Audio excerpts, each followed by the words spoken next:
Flamingo. Hey, changes. That's a flamingo. There's lots of Hey, wait. There's no music. what? Again? No, what? No, Sean Michelle. I didn't want to talk about sports because baseball makes me sad, Travis. It does make me sad. Yeah, we don't want. Um, If we had talked about sports, if we talked about Razorback stuff today, we'd have to talk about Razorback baseball. I'm hurting. So we decided to talk about maybe one of the biggest surprises, even maybe bigger than PGA and Live Golf getting in bed together earlier today. Yeah. that was shocking. That was shocking, I got to say. But we have none other than Buck James, 6-time state champion head coach, 5 in a row at Bryant, just shocked the world and left Bryant to go to Conway High School to be a Wampus Cat. And we got to interview him, man. I was in Camden with Coach James back in the day. We'll talk about that some, but called him up. He said, "Man, I'd love to come on." And so we really appreciate him. I mean, this is a busy time for him.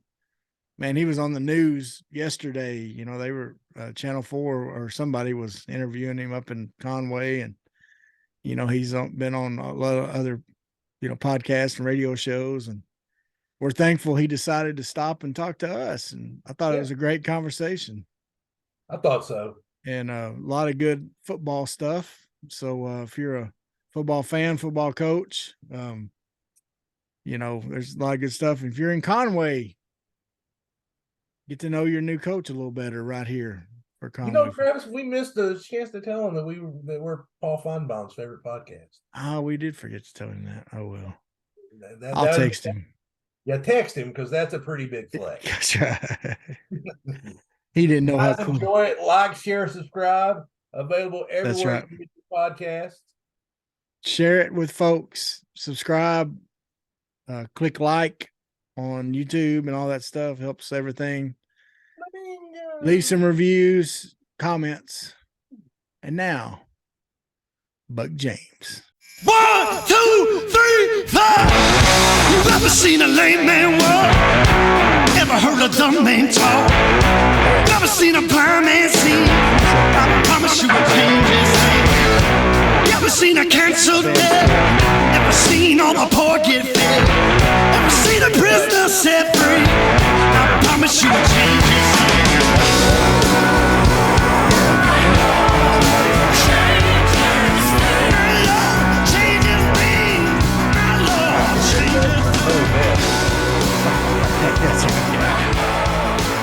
Hey everybody! Welcome. Hold up! Stop! What? Stop! What? Hi, I'm Clint.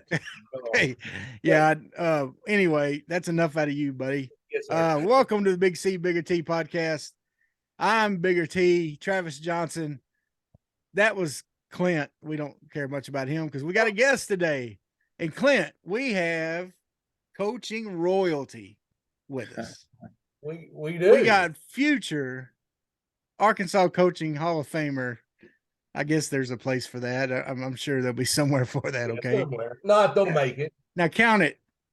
6-time state champion, right, Coach? 6. That's correct. And one is assistant coach and one is a player. So I've been blessed many times as a football player, coach, and assistant coach. Man, he's got just awards for days. That's right. He got 5 in a row in Bryant, setting all kinds of records. And then if that's not enough, he goes and gets his name out in all the state media because he decides, I've done something good here at Bryant. Now I'm going to go up to Conway and build a monster up there. Coach Buck James, thanks for joining us today, man. How you doing? I'm doing great, Travis. I appreciate you and Clint having me on the show. This is exciting for me. I hadn't seen you in a long time, but you were always a great supporter for me when I was at Camden Fairview, and the thing you did for the kids, and the fourth quarter, fifth quarters, and all the stuff that you did with the FCA. And it's a pleasure being on there here and doing the podcast with you. Well, Coach, I appreciate you doing it, and man, those were some great days having you down there in Camden, and I got to be at a lot of times in the front seat there watching some great football and watching you build a program there. And then I've enjoyed it as you've done it at Bryant. And now, Clint and I grew up in Greenbrier, and I actually moved to Camden from Conway. So we're kind of, that's kind of our old stomping grounds up, and we used to cruise the cruise strip in Conway. So we're excited to see what happens up there for you. Tell us about the move. We're going to talk a little bit more about just your past and how you got to where you're at and everything like that. But kind of the big deal right now is, what made you decide to up and move up the freeway a little ways to another part of Central Arkansas?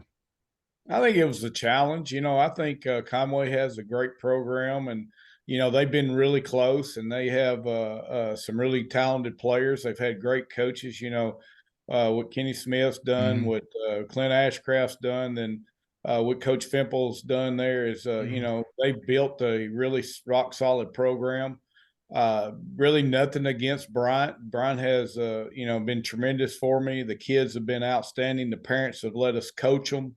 We've had great success, and really have some really unsung heroes and some assistant coaches. Those guys just do a great job. And that's the hard thing, is leaving the kids and the coaches behind, and taking another step in your career. At the end of the day, it's a job, but I wear it on my sleeve. It's something that's important to me. It's a passion more than a job for me.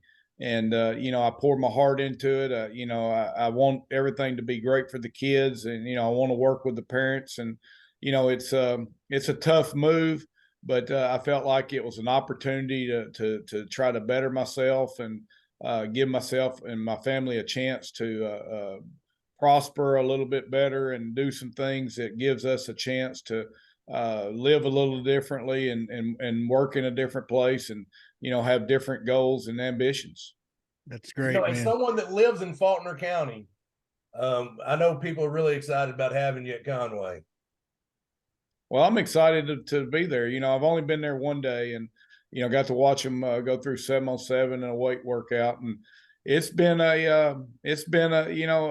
drinking water out of a fire hose, to be honest with you. It's been one thing after another. They contacted me early. It didn't work out till late, and then when it hit and we decided to do it, it went 1,000 miles an hour, and it hasn't stopped. And it shocks people, but you say it all the time. I mean, Nick Saban left LSU to go to Alabama. Barry, gosh, I can't think of his name now. Left Fort Smith's South Side to go Barry to Lunny. Barry Lunny. Yeah, Barry Lunny went from South Side to Bentonville after winning a couple state championships. And it happens more often than it doesn't. And I don't want to be sort of put myself in those guys' category, but I think there's just different challenges, different opportunities, and different ways that you want to see what you can do, and you want to see what you can affect kids. And I feel that I've been led there to for a reason, and hopefully it's not to learn a lesson. Hopefully it's to prosper and our kids do well, and that we can make a difference in what we're trying to do. That's great, Coach.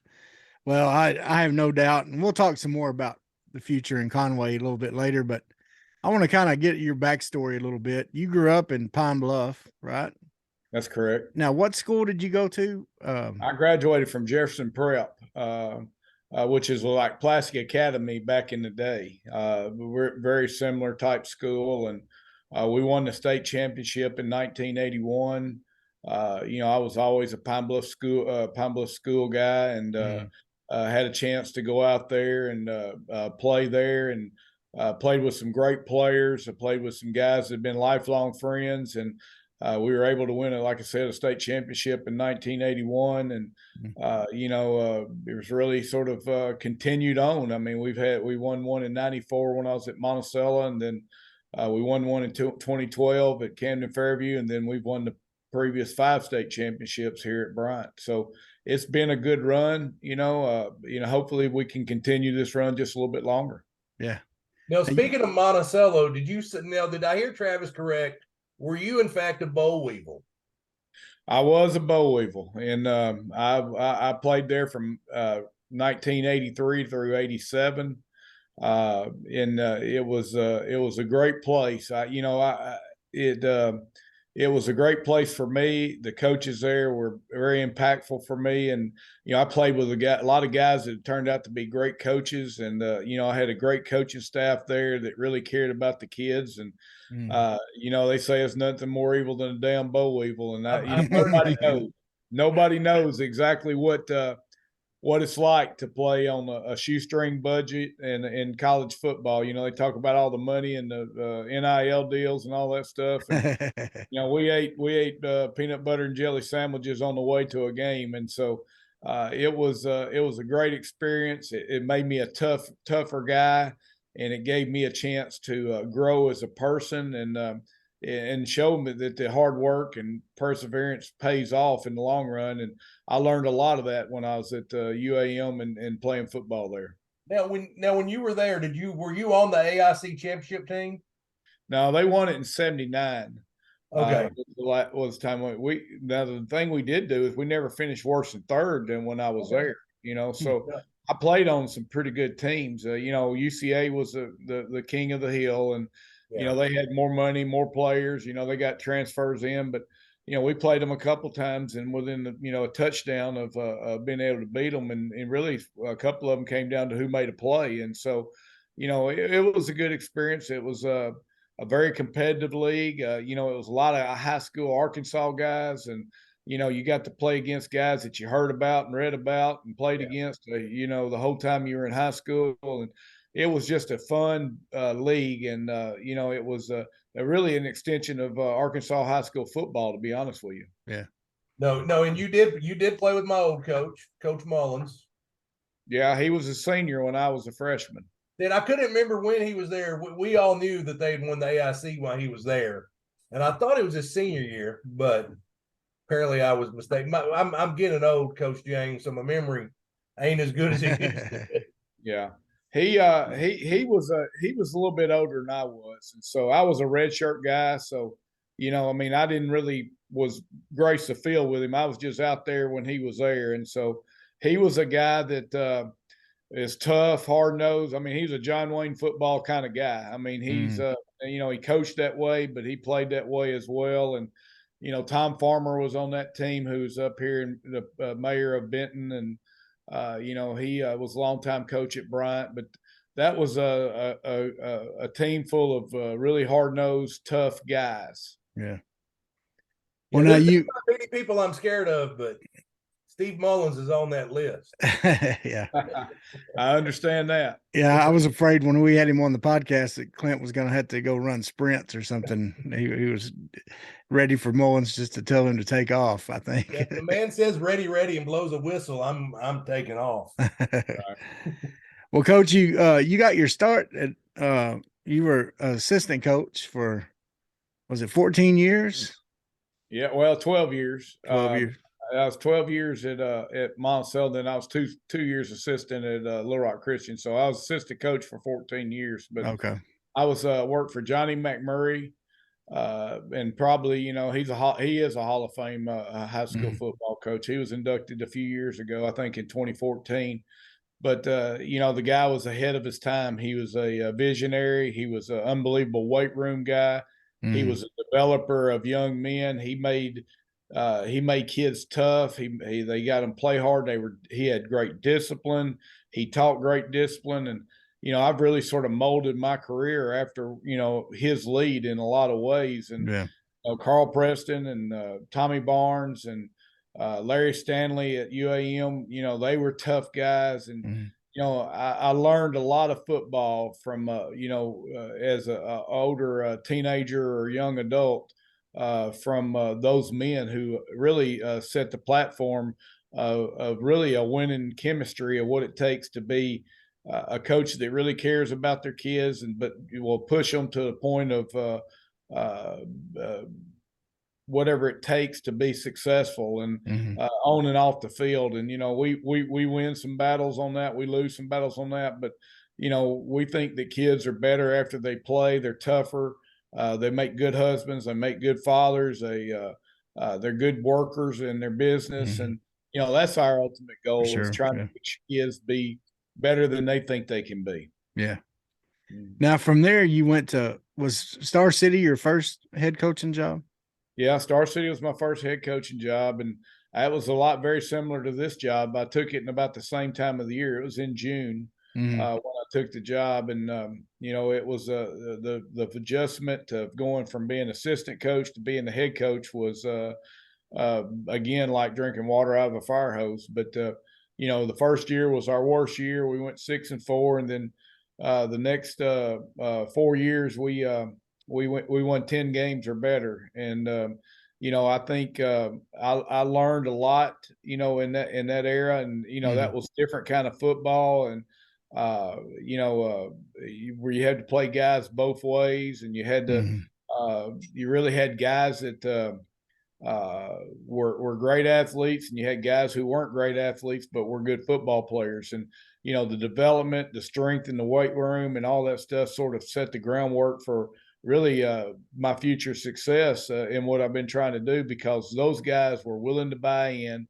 to what we were doing, and it gave me a chance to understand that, hey, this really does work, even from my perspective, even being from assistant coach, and what I've learned in previous years of being a player and an assistant coach. And the rest is history, really. I mean, I've been coaching almost, it's my 35th year, and so it's been a long process, but I still feel like I'm a 29-year-old guy. I still relate to the kids, and I still like to do those things. And it's an opportunity for me to try to grow my vision and get better at what I do and be relevant. There's a lot of merit to what Tom Landry and Don Shula and guys like that did in their era, because they were able to win, decade after decade after decade. Right. And what they were able to do was adapt to what the kids and what the game was doing. And, Coach McMurray used to say all the time, dinosaurs died because they couldn't evolve. Yeah. And I think, the great coaches that prove the test of time, I think, are guys who can evolve. And I think that's what I've learned in those early years of my coaching experiences to help me later on, was to be able to change, to be able to do things it takes to be successful down the road. Well, and that's a great point. And I kind of want to talk about that for a minute, because at Star City, what kind of offense did you run? We were split back veer. Okay. And I was blessed to have, I had two really good quarterbacks. I had a guy named John Furneaux and Andy Eklund. And they were talented guys. And both of them started as sophomores, so they got me, all the way through it, really. But we're guys that were very talented. We had big running backs. We had a big old offensive line. We had guys on defense that just did what they were supposed to do and played their guts out. And, we had success. And, that's how much we evolved. Is, we started out in the split back veer, and, we've gone to the spread. I've been in the I, I've been in the wishbone, I've been in dead T. We've been in 11 personnel, 12 personnel. We've been in 22 personnel. We've done it all. So, that's what I'm talking about when I talk about Don Shula, Tom Landry, those guys, is that you have to evolve. I remember when they had Danny White and Roger Staubach, they were in the split back set, but they didn't run the veer. They threw the football and ran the power game. And that's really what Tony Dorsett did while he was there. Was he was the rusher he was out of the split back veer set. So it was a good offense. It's sort of gone away a little bit, but the way the RPOs are now, and you read tackles and you read linebackers, all that came from the split back veer. The RPO now is the same thing as reading the defensive end, and it's reading the linebacker, or reading the corner or safety. And so, I really cut my teeth on the offense that, gave me vision to be able to do what we're doing today. Well, and that's one of the things, Coach, I wanted to bring up is, what I've seen from you, because when you came to Camden after Star City, the people in Camden wanted a spread offense. And I think you saw that a spread offense would have worked there. They were used to running a, run heavy option. Coach Glover had ran, just 3 yards in a cloud of dust mostly. But you had brought in, and that's the thing, you're not known as a coach about, I run this particular offense like some coaches are, or this particular defense necessarily. What you've done is built it from the weight room and practicing hard, working hard. And that's your foundation. Whereas I think a lot of coaches come in and they say, well, I have this, this offensive philosophy and I'm going to build on, that's going to be my foundation. Would you say that's accurate the way I'm saying that? Well, yeah, I think so. It ain't what you do, it's how you do it. Yeah. And I think, being successful, there's a lot of ways to paint that. And, I think, I followed Marion Glover and that guy was a tank general. I mean, he was a guy that was a military background and, he was a leader of men and he got guys to play hard and he had tremendous success at Pine Bluff and, won several state championships there. And following him at Camden, the kids were really disciplined. They wanted to run that offense he was in. They were tough, and it was sort of a buy-in. They didn't really want to do that at first. They wanted to stay in what they were doing. And, we stuck to our knitting. We saw the future of it. We saw what our sophomores were going to be able to do and how they were going to be able to do it. And we had Jim Youngblood and DeAnthony Curtis and Corey. I can't even think of his last name. But anyway, you're talking about receiver, Corey Bailey. Bailey, and, we had Troy Sharp and all those guys, and we had guys who really, could stretch the field. And I think we ended up winning 4 games that year, and I think 3 of the last 4 games we won. We beat El Dorado, who was the conference champion that year, and we came back the next year and went 10-0, and and from there it was history. I mean, we got beaten a couple state championship games, got beaten a couple semi games, and then had a chance to win it in 2012. And, what we did worked. It's just, it didn't work at first. And, I can say the same thing everywhere I've been. I think the first year we were at Monticello, we went through it. The first year we went to Star City, we did it.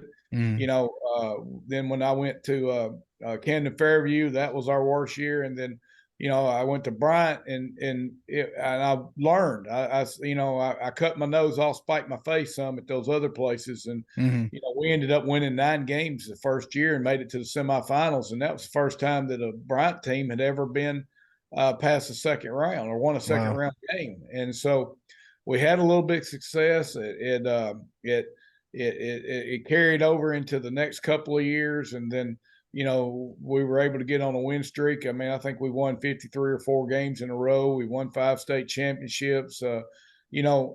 It's all been a process, and it's been a process at every school, and how you go about the offense, how you go about the defense. We've always been a 4-front team, but we play 3-front defense too, because sometimes you're not going to have D linemen. And, we just try to fit what our kids can do, and we try to do the best job we can to get them to buy into what we're doing, and then try to play winning football. Yeah. Now, you mentioned one of the names you mentioned. Of course, you and I's paths crossed in Camden, and one of the players that I enjoyed watching, and everybody enjoyed watching, was DeAnthony Curtis. How good of a high school football player was he? Well, he might be one of the best high school players of all time. If he would have been in Central Arkansas, there's no telling what kind of fanfare he'd had. But, the thing I can always say about DeAnthony, I can say it to today, is he was a better person than he was a player. And I think that made him a rock star. I mean, when we go play places, we had all those guys, Jim Youngblood, Levance Askew, Brian Christopher, Leotis Porsche, the list goes on and on. But it was like a rock show. I mean, there were people lined up at the bus when we got off the bus to go play other teams on the road, and they just wanted to see those guys. And, they were a phenomenal group of young men, and they were very talented, but they played the game the right way. It's just that, we had to be able to learn how to adjust. And I think that, the big thing is we get down into a big game and, I had to learn that situation too. I mean, it ain't how you do it, it's how you finish it. And, I think, we got down to a couple times we got beat. We actually scored more touchdowns than the team that beat us because we never had a kicker. We had a hard time with extra points and field goals and stuff like that. But, sometimes you play the hand that you're dealt, and sometimes you got a good hand, you get beat anyway. But those guys were instrumental. The buy-in that they had as sophomores and what they had to do to get to where they were, set the table really for the next 7 to 10 years. And it was a heck of a run. People up in this part of the state now don't remember all that. Yeah. But down in Camden and down in that area, they'll never forget the run that we had and what those guys were able to do for a community, a school, and a football team. It was unreal. Well, Travis says to this day that DeAnthony Curtis is the best high school football player he's ever seen in person. Yeah, he's and I watched. I was in Conway when Peyton Hillis was in high school. Yeah, I was managing a sporting goods store there, and so I was at Conway games all the time. You got to see Cedric Cobbs play in high school quite a bit. Got to see, some other good ones here and there, especially when I lived in Conway, I'd go to the state finals a little more and stuff like that. But, of course I never saw them like Madre Hill live, Basil Shabazz, some of those guys, but DeAnthony, man, I mean, you couldn't kick to him. He could catch the ball out of the field. out of the backfield or wherever you put him. I think there was one game against Magnolia that he ran for a touchdown, returned one for a touchdown, threw for a extra point for a 2-point conversion. Like pretty much did everything all in one game. And, and I told a lot of people when he was going to Arkansas, I said, watch this guy, I'm telling you. And of course things didn't, like a lot of college guys, sometimes things don't work out, but, and like you said, great guy. Yeah. I never, as a youth pastor, I could always tell, cause I would hear kids talking about some other players, and so sometimes I could see, especially guys that were really good athletes. A lot of times, they would talk about how full of themselves they were or something like that. I never heard that about DeAnthony. Whenever several of those guys, I never heard that about, they had pretty good heads on their shoulders and came from some good families and things like that. Now, one of the things, Coach, I wanted to mention, you had something come up, that no coach would ever want to deal with in Camden with a young man named Kyrie Neal. Tell a little bit about his story. Well, Kyrie was a guy that played for us. He had incredible size. I mean, he was 6'4", 6'5", 275-pound ninth grader. And if you remember correctly, he played for us in the state championship game as a ninth grader. And, a guy probably that was going to be a can't miss big-time college football player, had professional size. I think he wore a size 23 shoe. And he contracted staph through a bruise in his back. And, we don't know where it happened or whatever, but Kyrie suffered, the same staph that we have in our nose and everything. I mean, it's just common as it can be. And it attacked his spinal cord and went up into his brain stem. And he had a bunch of seizures and strokes. And Kyrie was paralyzed from the neck down from that time on and never played it down his 10th grade year. And our football team and our community surrounded Kyrie at that time and his family and did everything in their power to try to help them through that tough time. And Kyrie, when we were seniors, I mean, back up a little bit, when Kyrie was a sophomore, junior, he comes down on the field and we're up pretty good in the state championship game and less than a few minutes left to go in the game. And Kyrie comes down and I think it almost paralyzed our kids. I mean, they just wanted to do so much for him and celebrate, understanding, all the emotional things that they went through. And we ended up losing the game, and it was devastating. We like to never even got the kids back into the dressing room, and we learned a lot of life lessons. And then when Kyrie's senior year, we got the chance to win a state championship, and he was a big part of it, and able to come down on the field with us. And they paid homage to him all the time. When they came out of the tunnel, they would point toward the press box, and they played the whole game for Kyrie. They didn't let it get away. We were down at halftime, if you remember, and the guys fought back and ended up beating a really good Batesville football team, and being down at halftime, and it just a very emotional win, but a guy that impacted a community, a guy that's life was cut short at a way too young of an age, and had so much potential. And I've never gone a season without thinking about what Kyrie meant to me and his family, and what he meant to our football program, and what he meant to me as a person. And he never had a bad day. He always smiled. He always was fighting and doing what he had to do. And a tragic moment, tragic part of time in my life and coaching career, and it was very difficult to overcome. But Kyrie lives on in my heart, and I'm sure all those guys that played at that era. And he was a very special young man, and it tells you life is short and it's not always fair, and it's something that you have to do to, you have to fight through the tough times to make it to the good times. And Kyrie's in a good place right now, and he's smiling down at all the guys that are doing what they do and doing how they do it. And that's what makes this world go around. Yeah. Well, I'll tell you, Coach, and you talked about the community, but you did a great job of rallying the community also. And you and your wife, Jennifer, served him and his family well during that time. Helped them get a house, helped them get a van, helped them get generators, and helped them with a lot more than that, I know, but that was just the things that I knew about. You kept him, you would have the jersey on the sideline all the years he would be in school. I think you had that, number 96 there that would be hanging up on the sideline there by the benches. And, it was I'll tell you, it was a special moment when y'all won that championship in 2012, and all the players went to go shake Batesville's hand, and then they circled back around, and, they, all gathered around Kyrie. Well, of course I was there watching that and cheering and everything. And it was just an emotional time. I don't think there was a dry eye in the house, but I remember going and driving home that night. The game was on the radio. They delayed the game on the radio because Arkansas basketball played during the time y'all were actually playing the game. So like the Buzz didn't do it live. They did it later.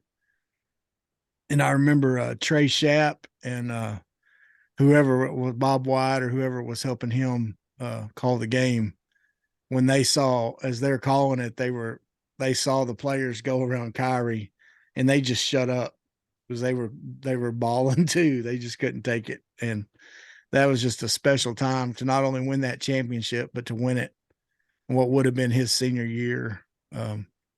And I got to go, I got to bring him to the home games with the church bus we had, that big old monstrosity of a bus we had. But I'd always rag him because he was a Portland Trailblazer fan. I said, man, why do you like the Trailblazers? But no, he was in. But anyway, that was a tough time. But like you said, I think those kids learned so many good lessons there. Now, you left Camden and went up to work at Little Rock Christian and kind of took a step back and as an assistant coach for a couple years. Tell us about what those years, what are some things you learned during that time as you went from being the head guy back to being an assistant for a couple years at a great program up there and had some good years there. What are some, how did that time affect you? Well, it was, sometimes in life you got to take a step backwards to go forward. And, that was a time in my life that I probably needed that. And Johnny Watson, who's an old Camden guy, was the athletic director up there. And, he graciously hired me as an assistant coach and assistant athletic director, and Jeff Weaver was the head football coach. And they let me install what we do in the offense and in the off-season program and the weight program, and they went from a 3-7 team or 4-6 team to we won 6 games the first year, and then we went 12-1 the second year, and it was a great experience. And I tell people all the time, I don't believe I could have had the success at Bryan that I had if I hadn't have gone to Little Rock Christian. It gave me a different perspective a little bit, the type of kids and what you want to be able to accomplish and how you want to be able to accomplish it. It gave me a chance to look and see how other people do it, and gave me a chance to reflect on what I could have done or should have done or would have done. There's not a lot of pressure on the assistant coach like there is a head coach. And, the thing I wanted to do is I wanted to do the best job I could for him, because, I felt like I was in charge of helping his career, and, I didn't want to let him down. And, so it gave me a different perspective on what how I viewed the game of football. And, it was a great learning experience. And I don't believe I would ever got this job at Bryant if it hadn't been for that experience. So it was one of the best things I ever did. It shows that you don't have to go forward all the time to be successful. You can take side steps, or you can go backwards, and you can do things that will give you a chance to have success later on down the road. And that's what Little Rock Christian was able to do. They were good to me and my family. I enjoyed those kids. They were a lot of fun to coach, and it was a good time. Yeah. That's so what was more difficult for you, to go from being from the assistant to going to a head coach, or being a head coach going to an assistant? I think it was being an assistant going to be a head coach. I think when I went to Star City I knew the big picture when I went to Little Rock Christian. I knew what he needed, what he wanted. I knew what it was like to sit in his chair, and I could reflect on what I would do if I was him. And I'd been there long enough to know exactly what the head coach needs, even when he don't say it. And so I think it was a lot tougher when I was assistant coach and then went to be my first head coaching job than it was to be the assistant after being a head coach for so long. Did you have a welcome to head coaching moment when you were there? Probably not. I knew my role, and I didn't try to do anything but, stay in the background, do my job, do it the best I can. And Coach Weaver was really good to me. I mean, he gave me a lot of flexibility. I coached the offensive line, and, I don't think there's anything more fun than coaching offensive linemen, but those kids really responded. We had some guys that were some real overachievers and played really hard and weren't big old strong football players. They had big hearts, and they had big time motivation and to play and be as good as they could possibly be. Yeah. Now, of course, from Little Rock Christian, you go to Bryant, and I guess, was it your second year y'all won the state championship, or third? Third. Okay. And I'll tell you, I think I told you a little bit about this, but I got a cousin that lives up there, and we were at Christmas get together, and his daughter was, I think she was just going into high school at the time or something. And they were asking me about you, it was the time that they hired you. And I said, well, look, here's what I can tell you. I said, Bryant will win a championship within 3 years. And I said, and also you're going to start noticing all your football players are going to start looking like men. I said, that's one of the things I noticed in Camden. I said, like the weight room and the way you're dedicated to the weight room and the way you preach that to your guys, they're going to start looking different. And, the next year we were getting together at Christmas, they were like, man, all these players look different. And his daughter was like, all my friends that are football players, they all got muscles now. even the scrawny ones. So, and you had of course, you won that one your third year, and then, 5 in a row. Talk about some of those Salt Bowl games. What was that like coaching in that? Well, Did you it's crazy. I mean, it's I think the first year I think there was a little over 30,000, and I think the second or third year we broke the record of attendance for high school football game, and around 38 or 39,000 people. But nuts? it was big. It was bigger than a state championship game, far as the week goes. The press conferences, everything that goes along with that, and it had a lot of hype with it. But I think more than anything, it gave you a chance to prepare in the off season. I mean, if you know your first game's going to be in front of 30,000 people plus, Oh yeah. it's going to motivate you to get ready. And I think that's what it's done for our football team more so than anything. But the thing that we had to learn here at Bryant is, North Little Rock was really good when I got here, and I mean they beat the brakes off of us about four times, I think, 4 or 5 times, and and then we finally beat them in the state championship game.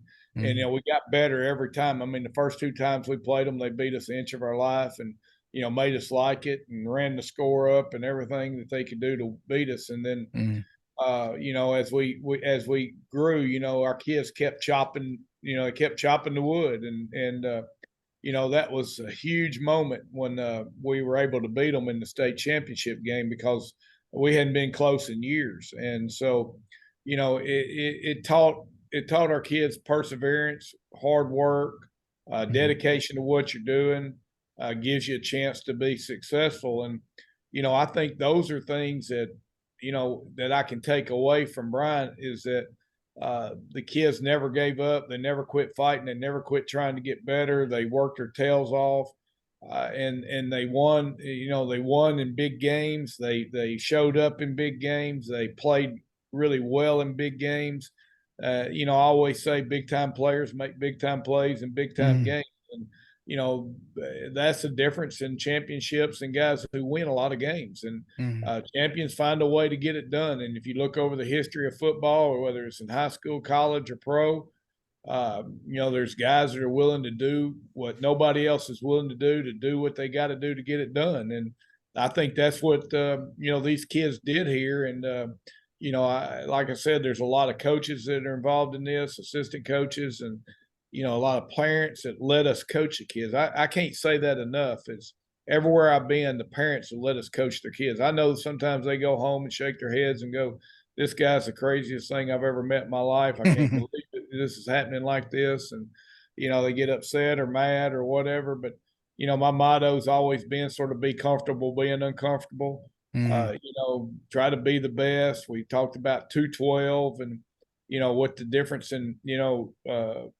winning the 400 or the 100 or 400 in Olympic medals or Olympic games. The difference in a gold medal and no medal at all is less than a second. And, this extra inch of effort, it's the extra degree of effort, it's the extra effort that you give every single day in your practices and your eating habits, your hydration habits, everything that you do, practice or whatever. It's the extra degree of effort that gives you a chance to be successful. And that's what we preach to our kids, but our kids have got to buy into it for it to work. And that's what they did. Now, and you just mentioned it, but explain, you've carried the mantra with you, the theme, I guess, the motivation deal, 212 degrees. Explain what that means. Well, that's when water boils, and, I mean, I guess I grew up my whole life and I knew water boiled, but I didn't know what the temperature was. But, at 210 or 11 degrees, water's hot. And at 212 degrees, water boils. And when you can boil water, you can produce steam, and steam can produce a locomotive, an engine, or anything else, and can propel it. And, I think it's a metaphor giving kids an opportunity to say, this is, I can be trying, but am I trying at the extra degree of level that it takes to be successful? And, I didn't make it up, but, I sort of borrowed it from a guy. I was at a coach's clinic and at a Walmart business meeting, and I ran into it. And, you know, it's something that resonated with me and gives me a chance to understand what it takes to be, a ball player, what it takes in life. And if it was easy, everybody would be doing it. And the game of football is under attack, and it's harder to play now than it ever has. And there's a lot of people that try to kill the game of football through concussions or heat or whatever the case may be. But to me, it's still the ultimate team sport. And you can take big, strong, good-looking guys that can run and jump and do all that stuff, but you got to have those guys who can't run and jump and won't wear a bathing suit in public. But you've got to have all the guys it takes to be a player. It's got to be the big ones, the little ones, the rich ones, the poor ones, the ones who are willing to give great effort, the ones who are willing to follow and do the things it takes for your team to be successful. It takes the whole realm of people in this world that can play. It's black, white, rich, poor, the whole smear, tall, short. It doesn't matter what religion they are. It don't matter where they live or where their parents work or anything. It matters what they can do on that football field together. And I think that's the beauty of the game, and trying to find ways for kids to be successful and metaphors that give them a chance to understand where they're at and what they need to do, I think is big time stuff. Yeah. You're a better person than me, because I would have totally taken the credit for 212. I made it up. It was all me. It was all me, baby. That was me. Hey, by the way, I'm the first one to introduce it to high school football. There you go. I would have that's I can say that. Yeah.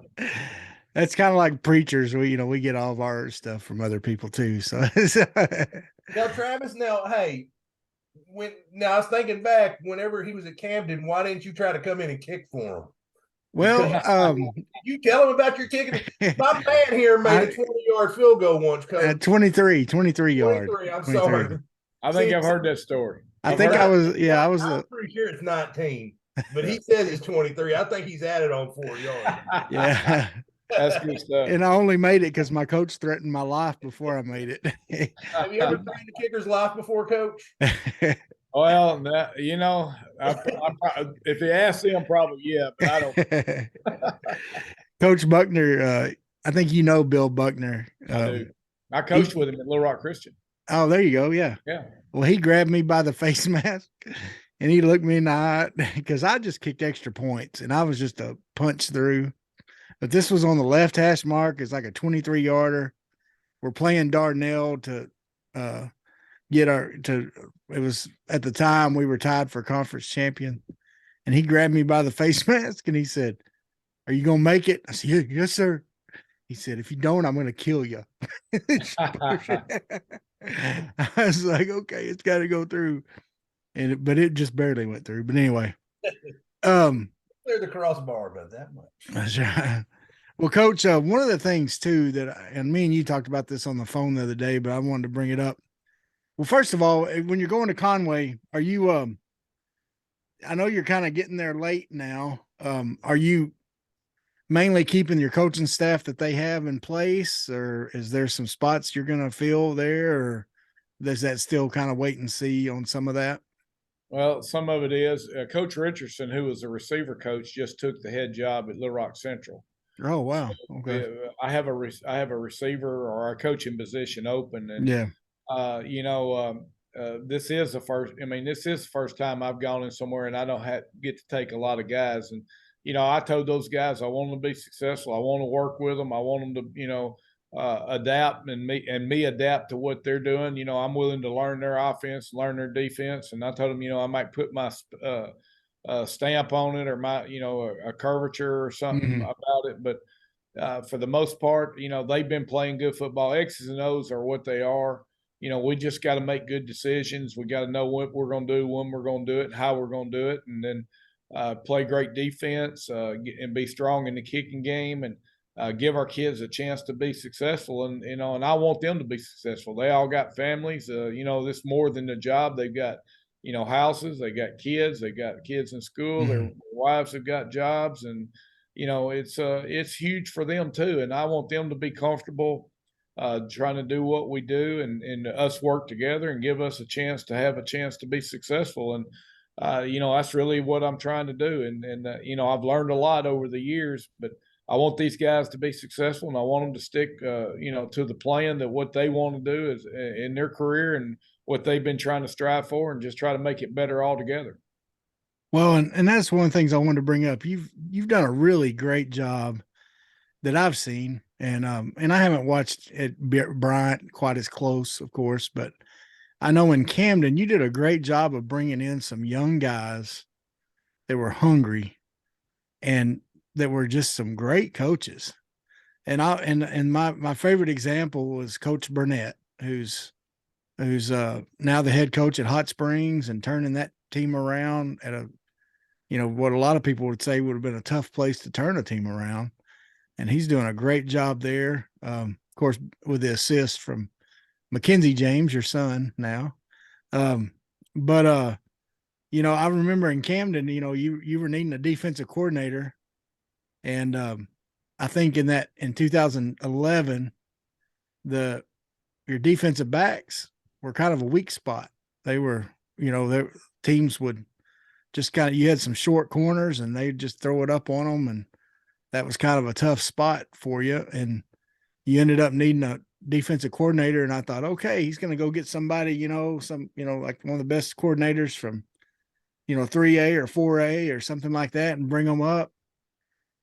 And Clint, he goes and hires a guy that had been a coach for 1 year from Gurdon, who had never called the defense, had he?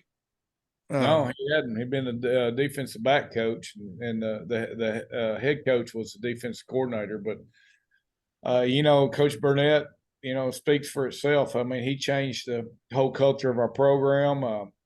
You know, he's done the same thing at Hot Springs. If you remember, before that, the head coach at Monticello, Randy Harvey, was my defensive coordinator. He's the head coach now. I brought Jet Furneaux with me, who was the head coach at Star City. Yeah.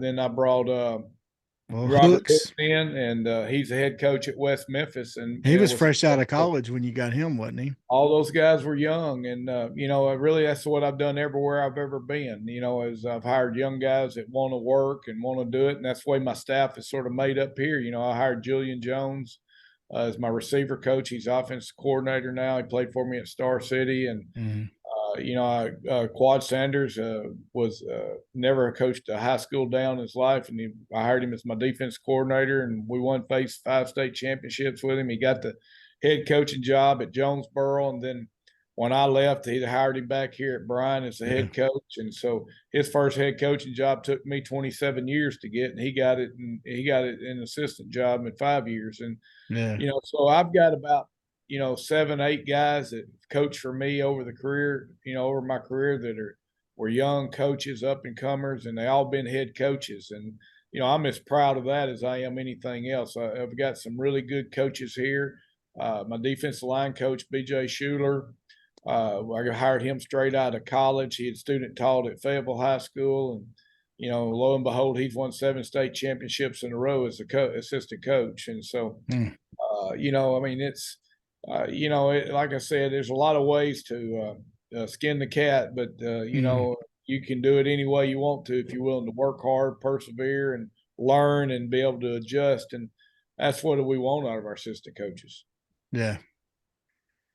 Well, Coach, we're excited to see what happens, and as you head up to Conway, and of course, you know, you're going to a team there that, you know, they've had some success here recently, like you said earlier. You know, some coaches have done a great job up there, and you're getting to walk into a program that, you know, just needs that little something extra to get over the hump. And of course, one of those humps was y'all last year, you know, the last few years. So, you know, one of the things you do a great job of, and I want you to talk about this for a minute, is you get the community involved.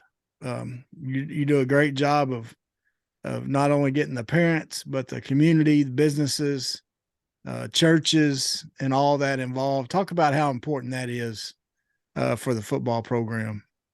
Well, I think it's huge. I mean, that's what high school football is supposed to be about, you know, and living in a one-horse town, you know, one that's got, you know, just one high school in it, you know, gives you a chance to surround it. Now, they've got a couple colleges there and stuff that, you know, people support as well. But, I think there's only one Wampus cat. There's and it gives an opportunity for those guys to, go out in town and represent, Conway and the school district and that community. And, we want to be blue collar. We want to be tough. We want to be hard nosed. We want to be fast. We want to be, we want to be all those things. But like I said earlier in the broadcast, is that, I want parents to allow us to coach their kids. And, without support of the parents and without support of the community, it's hard to go out there and sail that ship. And we want the kids to have ownership of it. We want them parents to, give us an opportunity to coach them and, make it tough, but, dust them off by their seat of their britches, send them back out there and keep fighting and keep trying to do it. And I think that's what makes great football. High school football is, it's still the king. I mean, it's what communities do on Friday night, and they want to see good ball games. They want to be entertained. The cheerleaders, the pom squads, the band, all that stuff is involved. So you get to see many facets of what's going on. You get to see what the type of community it is, and it's a great chance to showcase who you are and what your community is, and especially when those people get there early and they stay to the end of the game and they cheer and stuff. There's not anything better than that. And, that's what high school athletics is still about. And hopefully, we can continue that. Hopefully our parents will buy in, our community will buy in, because you can't do it without money. You can't do it without support. You still got to have financing, and you still got to have, guys that are willing to do the job and roll their sleeves up and go to work and do it the right way. No, Coach, during the football season, I'm just curious, what does a typical Saturday look like for you? Because I had lunch with Coach Mullins a while back, and we talked about he gets offered tickets all the time. Like, he's always being offered tickets, and he goes, I hate doing it because I'm at home. I can watch about 5 games at once. Are you find yourself watching college football? Are you breaking down the game film from the game before? Are you getting ready for the next game? What's your Saturday look like during the season? Well, we typically give our guys off on Saturday, our coaches and our players. We tried to finish everything we need to do to be ready for Sunday afternoon on Friday night. And, high school coaches want to see, their kids play in college or whatever, or watch college football. And, I want them to get a chance to go to church on Sunday. And so what we try to do is work out our meet between time, church lets out and time to go back to church. And, our Saturdays, really, I want them to spend with their families. I want the kids to go deer hunting if that's what they do, or go do what it is they do as a family, or just sit around and do nothing. But we typically give them a Saturday off. I spend time. I had a couple kids that played college football, so I've went to their games. I've go and watched guys who played for me before our previous years. I go watch them on Saturday sometimes, and sometimes I just watch it just like a fan on TV. So, but I really try to spend time with our family, and our coaches let them do that, and just try to chill out a little bit and let them get ready for the next week. Well, Coach, like I said, we'll start to kind of wrap it up here, but I'm excited to see what happens in Conway. I think that's a community that's ready for somebody like you. And I just think back to back in Camden when you came in there. I was kind of a new youth pastor there, and I remember Jim Cross brought you to a pastor's meeting at Allen's Restaurant. They had just hired you, and I was at that meeting, and me and my pastor were there, and you got to talking, and you were talking a big game, and I thought, okay, we'll see. And you said a lot of things, and you said, you're gonna get the community. You wanted the community, you wanted the churches backing. You said you would give us as ministers access to the kids and the locker room and whatever we wanted to do, that, if we wanted to come talk to the kids or tell them about something we're doing at the church or whatever, that we was always open. And I thought, and I'd been around a while, and I thought, okay, cause I'd heard coaches tell me things like that before, but then when I'd say, hey, can I come? I'd get today's not a good day. How about you come another day or whatever? And so I kind of left that meeting thinking, okay, we'll see. We'll see if he follows through on everything he said. And coach, I can honestly say you followed through on everything you said that day. Not only that you're going to win ball games there. I mean, you talked about that, of course, and how you were going to do it, and you did it exactly how you said. But also, you gave me all kinds of access to the kids. If we were doing those fifth quarters, I was able to come up and announce it to the kids and invite them and try to get them to, bring their friends and stuff like that. And, even with that, around the time of the state championship, I was doing Bible studies there on Thursdays there in the locker room, and you gave me access there. So, I always appreciated that because, I haven't got that from every other coach I've worked around and with. And of course, me being just a football guy, I enjoyed being up at the locker room and just talking football with y'all. So I've always been a wannabe coach myself, I guess, and talking offenses and defenses and stuff like that. So, but I just want you to know, I appreciate that. And if you're in Conway and you're watching this and listen to it, you may be kind of like I was saying, okay, this guy's saying a lot of the right things. Is he going to do it?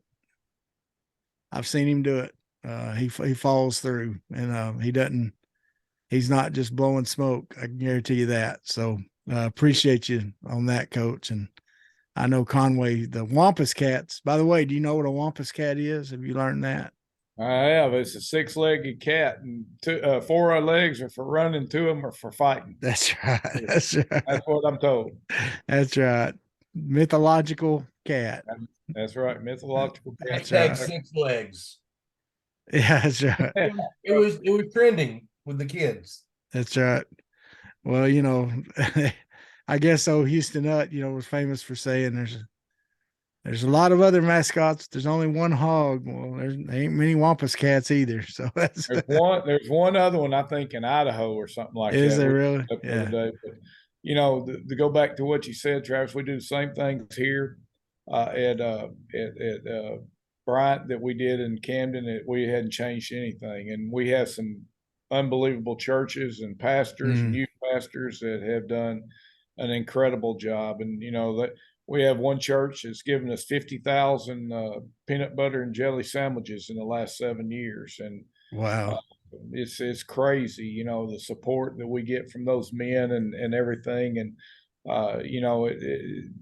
football is about life lessons, and that's what we want it to be. And it's on the field and off the field where you learn life lessons. Yeah.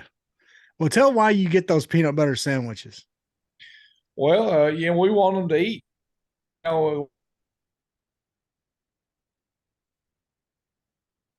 It is now. I mean, people are busy. We try to have plenty of them for the kids after practice or before practice, and it's a quick snack, but it's got 10 grams of protein, and we try to do chocolate milks and stuff like that, and give them a chance to try to get about 30 or 40 grams of protein while they're at practice or while they're at school. And, if they'll eat their other meals and get some of that while they're before or after practice, they get a chance to fuel their body. And if you fuel your body and you work hard, it's going to grow and get better. And that's what we want our kids to do, and try to get as many grams of protein they can in a day, because they're nuclear powered. They're running 100 miles an hour, and they're burning it off as fast as they can. They're not like we are as we get older, but those guys had to learn to take care of their bodies and fuel that truck and give them a chance to go out there and plow and work and do the things it takes to be successful. Have you had an offensive lineman try to tuck a peanut butter jelly sandwich in his shoulder pads? That way, like in a down. I haven't seen it, but I promise you, there's probably not anything that doesn't happen. I would have thought about it. I don't know if I'd have had the guts to try it, but I'd have just seen me over there with my shoulder pads. Man, I don't know if I could have drank a chocolate milk during practice. That'd have been rough. That'd been tough. All the running Buckner had us doing. Well, Coach, and that's a great, because teenagers by nature just don't eat a lot of protein. I mean, they're eating ramen noodles and little Debbie cakes and A lot of carbs, a lot of sugar. pizza and stuff like that. And so getting that in them was what helps them build up strong. And I can tell you, when you left Camden, the quality of the Friday morning prayer breakfast went down. Man, when I would go, when you were there, y'all had a spread over there at Emmanuel. I guess Dr. Rainey would do it, I guess, or Dr. whoever. Rains, yeah. And man, you'd have a spread, it'd be biscuits and gravy and eggs and bacon and sausage and everything. And it kind of got a little, I guess they just couldn't afford to do it as good after you left or something. I don't know what happened, but it wasn't bad, but it was still not as big of a meal as before. Well, Coach, man, we do appreciate you big time coming on here and talking to us a little bit, telling your story a little bit, and we are excited. Better than a shark poking the eye. That's right. It wasn't too rough. That's right. And we look forward to seeing what happens up in Conway, and we'll be rooting for you, rooting for the Wampus Cats, and hopefully they'll. I'm gonna keep with my prediction: state championship within 3 years. You may do it a little sooner. This one, I don't know. We'll see. I know you don't want to make any predictions there, so I can be the predictor. Well, we'll see. We're going to give it our best try, and it should be, it's going to be a great process, and hopefully we can put it together and do the things it takes, and time will tell, and hopefully we'll get a big buy-in from our kids and our community, and be able to roll with it. That's great. Well, we're looking forward to it, Coach, and folks, subscribe, like, share, all those good things. Check us out on let people know about the podcast, share it on social media, all that good stuff. We appreciate you. Check back with us. Coach, thanks again. Have a great evening. Clint, good job. All right, Coach, stay on here and we'll talk a little more after this. Okay. Thanks, Clint. Sweat, work, filthy, dirt, harvest, hurt, kingdom come. Sweat, work, filthy, dirt, harvest, hurt, kingdom come. Listen, that's why I sweat when I work. My hands get filthy down in this dirt. Won't see no harvest till I hurt. Crying your kingdom come. Listen, I wake up in the morning, I bow my head to pray. Mama told me if I don't, ain't nothing gonna change. These prayers breaking up hard ground, so I can sow the seed. Ain't afraid of no aches and pain. Lord knows I gotta follow his lead. That's why I sweat when I work. My hands get filthy down in this dirt. Won't see no harvest till I hurt. Crying your kingdom come.